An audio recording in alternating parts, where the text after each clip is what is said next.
How's it going, everybody?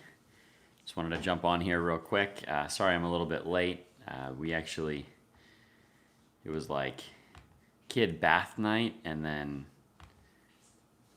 my wife wanted to cut the girls' hair, so I cut the whole family's hair. I cut my wife's hair like a week and a half ago.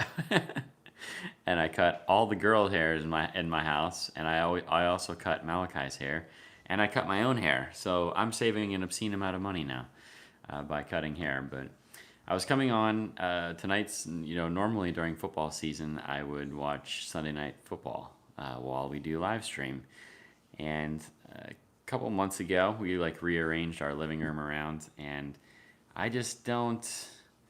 I just don't really I just don't really care about football at this point. So I don't know what exactly to do about that. Football has been a part of my life since I was like 8 years old, and it seems like football has just been absolutely destroyed for this year. I don't know. It'll be interesting to see the numbers as far as how many people are actually watching this year. But I saw the opening game on Thursday had like significantly less. I think it was 16% less viewers than prior years in the beginning, and so my prediction was actually that the first week they would have decent ratings, and that by the middle of the season, I think football will be completely dead, as far as its massive influence in society, which brings up like an interesting conversation. But we'll get into that a little bit in a little bit more detail in just a minute here. I'm just going to pull up the actual chat. If you're here, go ahead and let me know that you're here, and we'll see if we can get some conversation going in this place. Those of you that are just joining, sorry I'm late. I was explaining earlier. There's my wife wanted to cut my kids' hair.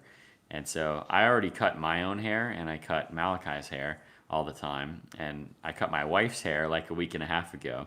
And then she trusted me with all the girls' hair tonight. So I'm like the local hairstylist. So Connie, I know you're in here, but I'm cutting 6 family members' hair right now, including my own. So I'm pretty impressed with myself. So you have to look at my kid's hair and see if I didn't mess it up too badly. Let's see here. Todd says that was a long 10 minutes. Yes, it was. I told Todd probably about 25 minutes ago that I was going to be on in 10 minutes. I actually was set up to be on in 10 minutes, and then I turned on my phone and it wouldn't turn on. So I had to charge it just a little bit so we could get this thing going. So my apologies, Todd. Todd says he gave up on football a few years back. Yeah, I actually kind of got back into football a little bit. What really helped me though was not playing fantasy football. I had to get away from fantasy football because then I was always watching the box scores, and I was always checking it out. And then today, I guess I did look up the Viking score. They lost, so I guess there's even less reason to care about football. I mean, if the Vikings aren't doing good, then why would you even want to watch in the first place? But yeah, like I said, since I rearranged the living room, I kind of shifted where I haven't even hooked the cable back up because I would have to move the cable wire. It would probably only take me a half an hour to kind of reroute everything and drill it through the floor and get it hooked up back up properly. But I'm just like, I almost don't even want to. I can find the little bit of information I need online, and then it kind of, like I said, the more interesting conversation to me is if America is going to collectively have several million less people watching football on Sunday afternoons. What are we going to do with those few hours? There's sometime, like, say when I was 19, 20 years old, Sunday I would work, obviously, delivering pizzas a little bit, but on the days that I didn't work delivering, I would, I was a drinker at that point, so normally you'd be waking up late, then prepping for football, maybe order pizza and wings at noon, and then from 1 o'clock until 10 o'clock, 11 o'clock, I would watch football. Me and my friends would watch football the afternoon game, the evening game, the night game. And that was, I mean, that would potentially be Saturday all day for college football and Sunday all day for professional football. And I know that I wasn't alone in that. And I know that even today, I'm not alone in that. There's still people that that's basically the schedule of your life. But if you're going to give 18 hours to football during a given week, or maybe even more than that if you include Thursdays, and then you're going to go watch some high school football and Friday nights, it could be like a full-on part-time job at that point to keep up with local football teams. So if we're going to stop collectively watching, millions of people are going to stop collectively watching for even just 3 hours a week. Like say 1 million people decide they're going to disconnect this year. And then we're going to take that times 3 hours. So that's 3 million hours a week. A week times 17 weeks of regular season football times, what is it? 1, 2, 3, 4 weekends of playoff football. So times 21. So you got 3 million. That's 63 million hours collectively. And so if we have 63 million extra hours and we could divert that into more time with our family, how much stronger would our families be if we could divert that into our relationship with God? Can you imagine? 63 million hours, that would be a significant impact on our nation if we could disconnect from that and reconnect to more of what God has for us. And so it's very interesting to me to have that conversation, or say that people aren't going to be rushing home from church to get to whatever they were going to do for football. Maybe they could reconnect with other people. Maybe all of a sudden we invite someone else over for lunch at our house and we talk about what happened at church or what God wants us to do, or maybe we start more small groups on Sunday afternoons because now that time is a little bit more freed up than it was before. Maybe we just, maybe people use it to, I guess we should be resting on Sundays, or you should have a Sabbath at some point. I'm not good at Sabbath. I've never been good at Sabbath, so I really I need to figure out how I'm going to work that into my life in a deeper way. But Sundays are normally my day where I'm more restful, and so maybe we just rest instead of being hyped up and amped up because of what we're watching on TV. Maybe we could actually disconnect and actually recharge instead of it being like another adrenaline-filled day. I don't know. I don't know the answers, but if you guys have any questions for me or comments just on the week in general, I think the football conversation is really interesting, and just know that Sunday Night Live stream, I'm probably not going to be watching it anymore. I think I'm just going to disconnect for the entire year, and I bet I won't miss anything. I bet I'll be just as happy, if not happier, than I was before. So that's that. Wilford says, "How are you doing? Hope you're doing better. I'm doing good, and I wasn't really doing bad. So yeah, I'm doing awesome, man. Much appreciated." Summer says, "We have no TV, just watch YouTube mostly." Yeah, that's basically where I'm at this point as well. And YouTube, I've been watching more politics just because I don't know, I like that and I kind of feed off of it. But I really need to disconnect from that even more. I have shelves and shelves full of books that I want to read, many books that I have read, but I've gotten away from reading in that way. I've gotten more into listening to audiobooks, but I would love to just sit down and read because that's such a relaxing pastime for me, and it feeds my soul in a way that politics doesn't, and sports doesn't, and all that stuff. And so I want to get back to that, because I used to, when I first got saved, I was reading 3 or 4 books a month, of like mostly theology or apologetics. There was a lot of different information, and really I'm still operating off of that foundation that was laid at that point in time.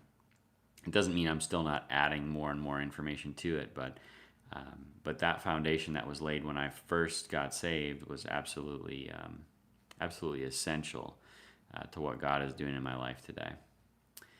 Braun says, sports is becoming politics. That's what lost me. I put this post on Facebook the other day because I was normally like this time of year, you would have a huge Steelers preview section in the newspaper. Like everything would be Steelers. My whole news feed would be Steelers and how excited everyone was for the game.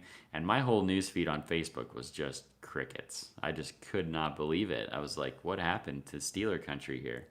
And so I put that up, and I bet 90% of the people, Bronze, had said the exact same thing. They said, I don't like the kneeling, I don't like politics in sports, and I'm disconnecting until that changes. For me, it's not really that. For me, I think what happened from in my situation was more of I got more used to being more disconnected because of COVID, and I think when you do that, you realize, wow, there are things that are more important than what I was doing before, or what I was wasting my time on, or what I was concerned about. And all of a sudden, it's like that mindset shift really helped me a lot. So, but the combination of both of those things, I'm sure, is equaling much less excitement for sports season. Todd says, did you get my message about your parking meter and did you get a ticket? I did get your message and I did not get a ticket. I actually just paid my meter shortly before or after that, but did not get a ticket. I've only gotten one so far since she's been back, so I think I already kind of have her figured out. She's not as active as the last meter maid, which is like a-okay with me. Chad says, favorite book of all time. Well, it has to be the Bible, but that's like a kind of a canned answer, right? So, Bible is definitely number one, far and away number one, not even close. If I was going to pick some other books, I'd probably almost have to categorize them. My favorite novel that I've ever read was Les Miserables. That was absolutely incredible. I watched the movie afterwards, which was based on the musical, and the movie was garbage. It was terrible. So I'm assuming the musical is terrible as well. I know there's a lot of people that really love that musical, and so I'm probably offending them right now. But I think the only reason I didn't like it was because the book was so good that the movie was trash in comparison, not even close. And so there's that, and I'm trying to think of like other books that really impacted me. Crazy Love by Francis Chan really impacted me when I first got saved. Um, the uh, The Normal Christian Life by Watchman Nee was um, it was amazing. The best biography I ever read was the biography on Dietrich Bonhoeffer by Eric Metaxas. Absolutely incredible book. If you want to read about someone's life, that they is a basically a Christian who was I would say martyred, but he was kind of in on the plot to kill Hitler, and as far as planning all those kinds of things because he was trying to save Jews, and so you recognize like his Christian walk was really interesting because of the time period that he lived in, and ultimately he was one of the last people killed in concentration camps before they were liberated by the United States. And so you got kind of this martyr story, and he just lived this incredible life, and he was so intelligent, and just to read his writings and the story and all of it layered together was very, very good. If you have a chance to pick that up, read Bonhoeffer by Eric Metaxas. But I don't know, that's kind of my favorites, I guess. I've read a lot of books, not as many as I should have, but there's been a lot, and I want to read more. What's really on my list is I want to read a lot of the American classics. Like I've read some Hemingway as far as his short stories, but I've never read any of his long form books.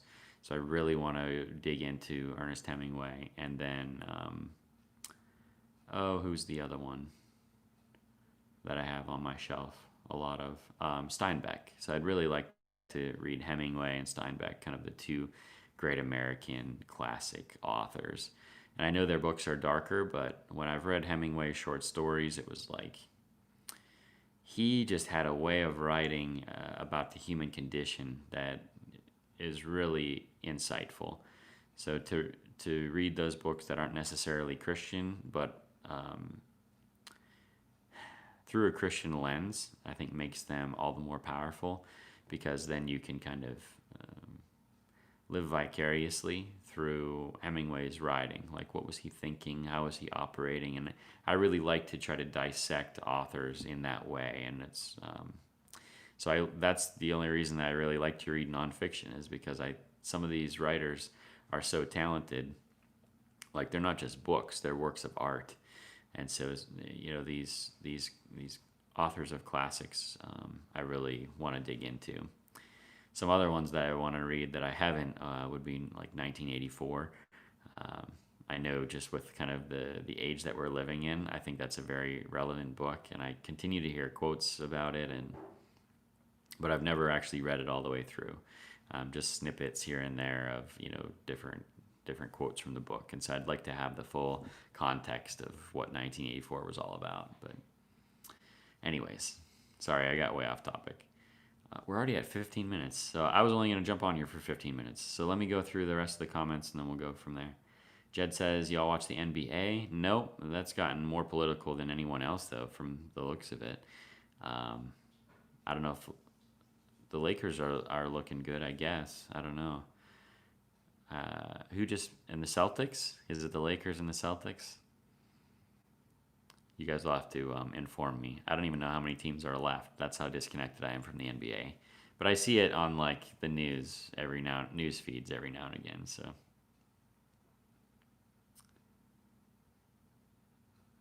I did see Armstrong won on Friday night too. That was cool. They beat Indiana. Todd says, I was at a party yesterday and overheard a conversation about us not being the only thing in the universe. They didn't believe in God. I did not interject, I just listened. One said, I'm a realist. I've just found it interesting on how they came to that decision. Yeah, it is interesting. And I don't know, it's really, the universe is mind blowing when you think about the size of it. And so you think of all the perfections that had to happen for us to even be here in existence today, if something like evolution is accurate, and really the impossibility of it. But then you juxtapose that with the fact that there are trillions of stars, and so even if it feels like it's impossible, then from an evolutionary standpoint, I suppose I can understand the argument that it would be basically impossible that we're the only ones here. But then you also have to factor the impossibility of the fact that if we're the only ones here, why have we not had contact with anyone else? And so if there were other evolutionary forces in play, then certainly we would have crossed paths by now. Someone would have figured out interstellar travel and all that kind of stuff, but evidently nobody has. And so yeah, I don't buy any of that stuff, honestly. Just the impossibility of us being here without some kind of intelligent design is beyond calculation. And so I don't really even entertain those ideas, because after you think about the probability, it's just not. It's not even possible. Todd said, "Oh yeah, time travel came up." Yeah, I mean, time travel would absolutely be. If you could have interstellar travel, it would be time travel, essentially.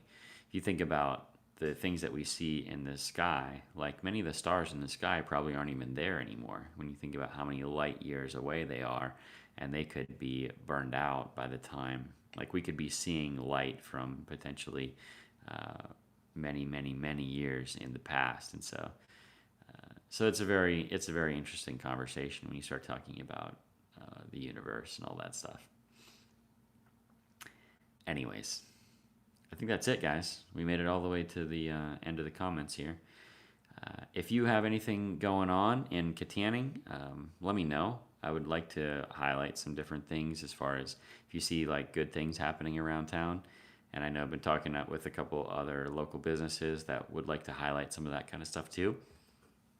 I know you saw the giveaway. We're gonna have the giveaway is gonna be up tomorrow, and so we'll be giving away 4 gift cards to Yamato for sushi, and then we'll also be having 4 gift cards to Ispiare. And so I'm calling it like the Kittanning lunch special. It's basically like my perfect lunch in Kittanning. So you can come down, you have enough to get for 2 people to eat at Yamato, and then have enough to go to Ispiare, and 2 people can grab some coffees and maybe a couple cookies or something like that. So hopefully you guys can, if you haven't connected with that already, you have to go on Facebook, find the post, like it, share it, tag somebody. I think I have almost 200 entries at this point, which is amazing. So if you want to get involved in that, just know I'll be drawing it tomorrow, so you don't have much time. Other than that, you guys, I really appreciate you connecting. Hopefully, well, next week I'll almost surely be on here earlier because I won't be cutting 3 people's hair before I get on. But I appreciate every single one of you, and I hope you have a wonderful evening. God bless you guys. Talk to you soon.